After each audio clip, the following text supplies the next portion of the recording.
बिस्मिल्लाहिर्रहमानिर्रहीम। नाज़रीन, मैं हूँ जावेद बलोच और उम्मीद है आप लोग खैरियत से होंगे। आज हम आपको सियासी जो भूचाल आने वाला है उसके मुतालिक आगाह करने जा रहे हैं। और इस सियासी भूचाल में कौन किसकी विकेट ले रहा है और कौन किसकी जो है वो साइड ले रहा है, कौन किस पर इल्ज़ाम लगा रहा है और किसने अपना होमवर्क कंप्लीट कर लिया है, किसने अपना प्लान मुकम्मल कर लिया है। इसके मुतालिक हम आपको आगाह करने जा रहे हैं। और तहरीक-ए-इंसाफ, नून लीग, पीपल पार्टी समेत कौन सी जमात कहाँ खड़ी है, इलेक्शन के लिए कौन सी जमात किस हद तक तैयार है और आइंदा आने वाले चंद दिनों में यानी कि नए साल का नया सियासी मंजरनामा जो है वो क्या बनने जा रहा है, उसके लिए इसके मुतालिक आपको आगाह करेंगे। और फिर तहरीक-ए-इंसाफ के चेयरमैन इमरान खान साहब की अहलिया मोहतरमा बुशरा बीबी के मुतालिक कुछ ठोस चीज़ें सामने आई हैं, उसके मुतालिक भी आपको आगाह करने जा रहे हैं और उनकी गिरफ़्तारी भी मुतवक्को बताई जा रही है। सबसे पहले हम चलते हैं कि मुस्लिम लीग नून के कायद नवाज़ शरीफ ने जिस तरह राब्ते शुरू किए हैं और जिस तरह लोग उनके राब्ते में आ रहे हैं, उन्होंने इन हालात ने 2018 की याद जो है वो ताज़ा कर दी है कि एक वक़्त था कि मुस्लिम लीग नून को लोग छोड़ कर जा रहे थे और आज ये वक़्त है कि मुस्लिम लीग नून को लोग जॉइन कर रहे हैं और सियासी जमातें जो हैं उनके साथ मिलना शुरू हो गई हैं और एक बड़ा इत्तेहाद बनने जा रहा है इलेक्शन से पहले ही। सीट टू सीट एडजस्टमेंट जो है वो होने जा रही है और सियासी इत्तेहाद जो है वो फाइनल होने जा रहे हैं और एक बड़े सियासी इत्तेहाद के साथ जो है नून लीग मैदान में उतरने वाली है और इलेक्शन लड़ने के लिए प्लान कर रही है, बल्कि प्लान मुकम्मल कर चुकी है। आपको याद होगा कि मुस्लिम लीग नून के कायद नवाज शरीफ जो है वो 4 साल बाद जब वतन वापस पहुँचे तो उससे पहले ही कई ऐसी चीज़ें प्लान कर ली गई थी जिनसे जो है वो उनको जिन पर अमल दरामद जो है अब शुरू किया गया है। क्योंकि नवाज शरीफ को इस्लामाबाद हाई कोर्ट से भी रिलीफ मिल चुका है, नैब कोर्ट से भी उनको रिलीफ मिल चुका है और उनकी पीढ़ियाँ भी बहाल हो चुकी हैं। तो अब उन्होंने जो है वो फुल फ्लेज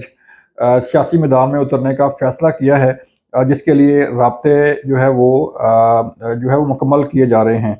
सबसे पहले उन्होंने एमक्यूएम के साथ इत्तेहाद किया और एमक्यूएम जो है वो सिंध में पीपल पार्टी की जो है वो कराची में एक बड़ी स्ट्रॉन्ग पार्टी है जो पीपल पार्टी को टफ टाइम दे सकती है। चूँकि पीपल पार्टी के चेयरमैन बिलावल भुट्टो जरदारी हों या को चेयरमैन असद जरदारी साहब हों, as a whole people party जमात जो है बतौर जमात नून लीग के कायद नवाज शरीफ पर तनकीद का निशाना बना रही थी और ये कह रही थी कि हमें लेवल प्लेइंग फील्ड नहीं मिल रही। तो अब इस लेवल प्लेइंग फील्ड के लिए पीपल पार्टी मुख्तलिफ हरबे इस्तेमाल कर रही है, लेकिन नून लीग ने जो है वो विकटें गिराना शुरू कर दी हैं। एमक्यूएम से इत्तेहाद हो चुका, बाप पार्टी से इत्तेहाद हो चुका है, बलूचिस्तान की कई अहम शख्सियात जो है उनके साथ इत्तेहाद जो है वो आलमोस्ट मुकम्मल हो चुका है और इसके साथ-साथ जेयूआईफे जो है मुस्लिम लीग नून के साथ खड़ी नज़र आ रही है। और अब अगर हम देखें तो पीपल पार्टी कहाँ पे इत्तेहाद करेगी, किससे इत्तेहाद करेगी? पंजाब तो उनके लिए जो गिने-चुने लोग हैं, उनके रहनुमा वही इलेक्शन लड़ेंगे और उसके अलावा पीपल पार्टी को शायद पंजाब में कोई ख़ातिर-ख़्वाह हिस्सा ना मिले। फिर अगर हम सिंध की सूरत-हाल देखें तो जहाँ एमक्यूएम जो है वो नून लीग के साथ खड़ी है, वहाँ पर बशीर मेमन जो साबिक डीजी एफआईए हैं, जिन्होंने इमरान खान को इनकार किया था गलत काम करने के हवाले से और गलत मुकदमा बनाने के हवाले से, बशीर मेमन जो है वो नून लीग में शामिल हो चुके हैं। और बशीर मेमन का एक अच्छा खासा हल्का है जो उनके साथ मिलने के लिए तैयार हो चुका है और नून लीग के टिकट पर इलेक्शन लड़ने की प्लानिंग की जा रही है। अब जो एमक्यूएम के साथ इत्तेहाद है, बाप पार्टी बलूचिस्तान के साथ इत्तेहाद है, जेयूएफए जो है वो नून लीग को सपोर्ट करेगी केपीके के अंदर और बलूचिस्तान के अंदर भी सपोर्ट करेगी और इसी तरह पंजाब के मुख्तलिफ हलकों में भी जेयूएफए नून लीग का साथ देगी। तो इस तरह जो लोग पहले छोड़ गए थे 2018 में, आज उन्होंने राना सनाउल्लाह के साथ भी एक प्रेस कॉन्फ्रेंस की और कई लोग ऐसे हमें नज़र आए जो नून लीग को वापस ज्वाइन कर रहे हैं। अभी तो इलेक्शन में तकरीबन 4 माह बाकी हैं, तो तकरीबन ढाई ढाई 3 माह की बात है। तो उसमें आगे आहिस्ता-आहिस्ता जो है वो सूरत हाल और बेहतर होती जाएगी। तो हम यूँ कह सकते हैं कि नून लीग एक मुकम्मल एक बड़े सियासी इत्तेहाद के साथ जो है वो मैदान में उतर रही है, और जिसने अपनी सीट टू सीट एडजस्टमेंट के साथ-साथ बाकी मामलात भी पार्टियों के साथ तय कर लिए हैं। अब अगर हम बात करें तहरीक-ए-इंसाफ की, तो तहरीक-ए-इंसाफ के पास जो है वो सिर्फ़ चंद वकला के और कोई शख्सियत ऐसी नहीं है कि जो मैदान में उतर पाए और मैदान में इलेक्शन लड़ सके। कहने को तो उनकी कोर कमेटी का इजलास भी होता है, और कोर कमेटी जो है वो इलेक्शन प्लान भी फाइनल करती है और टिकटें भी तलब करती है, लेकिन टिकट लेने वाले कितने लोग हैं ये आपके इल्म में है। और फिर इसके साथ-साथ तहरीक-ए-इंसाफ की बड़ी अहम शख्सियत बुशरा बीबी, जो साबिक़ खातून अव्वल हैं और साबिक़ वज़ीर-ए-आज़म इमरान खान की दस्ते रास्त भी हैं, और कई ऐसे वाक़यात, कई ऐसे इक़दामात और कई ऐसे केसेज़ जिनमें बुशरा बीबी का एक ख़ास रोल रहा है और एक ख़ास जो है उनका एक किरदार रहा है। अब उनके मुतल्लिक़ भी फ़ैसला ये किया गया है कि उन्हें भी गिरफ़्तार कर लिया जाए। जो केसेस चल रहे थे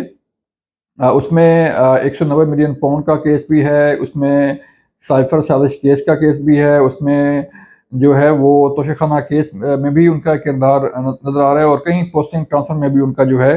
फ़राह गोगी के साथ-साथ उनका भी किरदार जो है वो मुतय्यन किया जा रहा है, और उनको अब बाकायदा मुलज़मा भी डिक्लेयर किया जा रहा है। तो हम कह सकते हैं कि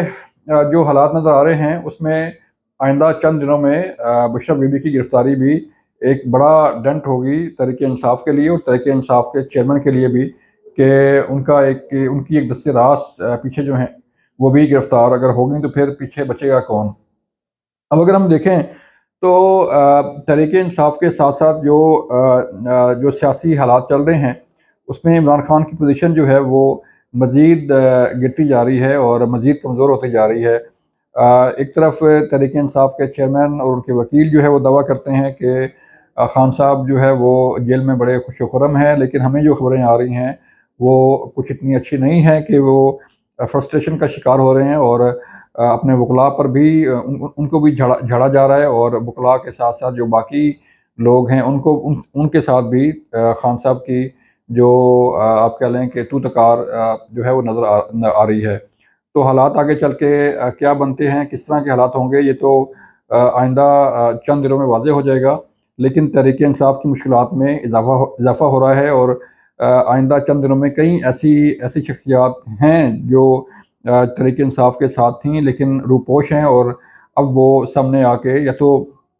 सियासत से तौबा कर लेंगी, या तहरीक-ए-इंसाफ का साथ छोड़कर किसी और पार्टी में जो है वो चले जाएँगे। जैसे सरवर खान ने पहले जो है वो सियासत से तौबा की, फिर बाद में इस्तेकाम पाकिस्तान पार्टी जो है उन्होंने जॉइन कर लिया उसको, और इसके